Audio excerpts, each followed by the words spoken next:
Leonardo M346FT គឺជាកំណែទម្រង់ការងារពិសេសនៃស្រឡាយយន្តហោះ M346 Master របស់ក្រុមហ៊ុន Leonardo នៃប្រទេសអ៊ីតាលីវាត្រូវបានរចនាឡើងដើម្បីបំពេញតួនាទីពីរក្នុងពេលតែមួយវាជាយន្តហោះហ្វឹកហ្វឺនកម្រិតខ្ពស់ផងនិងជាយន្តហោះចម្បាំងវាយប្រហារកម្រិតស្រាលផងហើយនេះគឺជាលក្ខណៈបច្ចេកទេសនិងចំណុចលេចធ្លោរបស់យន្តហោះ M346FT វាត្រូវបានប្រើប្រាស់សម្រាប់បណ្ដុះបណ្ដាលអ្នកបើកបរយន្តហោះឲ្យស៊ាំទៅនឹងប្រព័ន្ធយុទ្ធសាស្ត្រនិងការបញ្ជាមុនពេលពួកគេឈានទៅដល់ការបើកបរយន្តហោះចម្បាំងល្បឿនលឿនចំនួនទី4ឬទី5ដូចជា Eurofighter Typhoon ឬ F35 លំដាប់កំពូលសមត្ថភាពប្រយុទ្ធអក្សរ FT មានន័យថាវាត្រូវបានបំពាក់នៅប្រព័ន្ធទិន្នន័យយុទ្ធសាស្ត្រឧបករណ៍ការពារខ្លួននិងចំណុចភ្ជាប់អាវុធ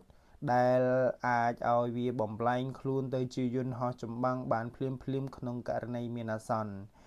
M346FT មានចំណុចព្យួរអាវុធចំនួន5ទៅ7កន្លែងនៅក្រោមស្លាបនិងទូខ្លួនដែលអាចផ្ទុកអាវុធបានទាំងមីស៊ីលហោះពីអាកាសទៅអាកាសគ្រាប់បែកនាំផ្លូវដោយប្រព័ន្ធឡាស៊ែរនិងកាណុងកំភ្លើងយន្តវាមានបំពាក់ប្រព័ន្ធការពារខ្លួនរួមមានឧបករណ៍ព្រមាននៅពេលដែលមីស៊ីលបាញ់សម្ដៅមកលើនិងឧបករណ៍បាញ់កម្ទេចកម្ទីលោហៈឬភ្លើងបញ្ឆោតដើម្បីគេចចេញពីមីស៊ីលសត្រូវវាប្រើប្រាស់ម៉ាស៊ីនភ្លួប្រភេទ Honeywell F124GA200 ដែលមិនមាន afterburner ទេប៉ុន្តែផ្ដល់នូវកម្លាំងរុញច្រានខ្លាំង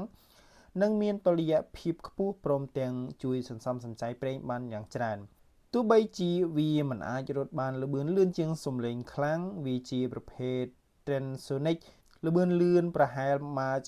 1.2 ពេលវាហោះចុះប៉ុន្តែវាមានភាពបត់បែនខ្លាំងដែលងាយស្រួលក្នុងការធ្វើសមយុទ្ធពត់ពែននៅលើអាកាសបច្ចុប្បន្នក្រុមហ៊ុន Leonardo បានអភិវឌ្ឍ model FT នេះឲ្យកាន់តែខ្លាំងក្លាថែមទៀតដោយបន្ថែមប្រព័ន្ធរ៉ាដា Crifo M346 ទៅលើច្រមុះយន្តហោះហើយបដូរឈ្មោះទៅជា M346FA model FA នេះគឺជាយន្តហោះវាយប្រហារពេញលក្ខណៈដែលកំពុងទទួលបានការចាប់អារម្មណ៍ខ្លាំងពីបណ្ដាប្រទេសដែលមានថវិកាយោធាកម្រិតមធ្យមប្រសិនបើប្រៀបធៀបជាមួយនឹងយន្តហោះធុនធ្ងន់ M346FT ឬ FA មានតម្លៃខ្លួននិងតម្លៃហោះហើរប្រចាំម៉ោងធូរថ្លៃជាងឆ្ងាយណាស់ដែលវាធ្វើឲ្យស័ក្តិសមបំផុតសម្រាប់បេសកកម្មការពារអាកាសនិងការល្បាតព្រំដែនទាំងនេះគឺជាសមត្ថភាពក៏ដូចជាព័ត៌មានលម្អិតអំពីយន្តហោះ M346FT ប្រសិនបើកម្ពុជាបើយើងងាកមកប្រើប្រាស់ក៏ដូចជាងាកមកចាប់អារម្មណ៍លើយន្តហោះប្រភេទនេះគឺវាស័ក្តិសមមែនទែនសម្រាប់ការល្បាតតាមព្រំដែនក៏ដូចជាការពារអាកាសរបស់កម្ពុជាព្រោះកម្ពុជាយើងជាប្រទេសមួយដែលមានផ្ទៃដីសមល្មមដែលអាចប្រើប្រាស់យន្តហោះប្រភេទធុនទូចមធ្យមបានហើយវាក៏មានលក្ខណៈស័ក្តិសមជាមួយនឹងកម្រិតថវិកាជាតិរបស់កម្ពុជាយើងផងដែរ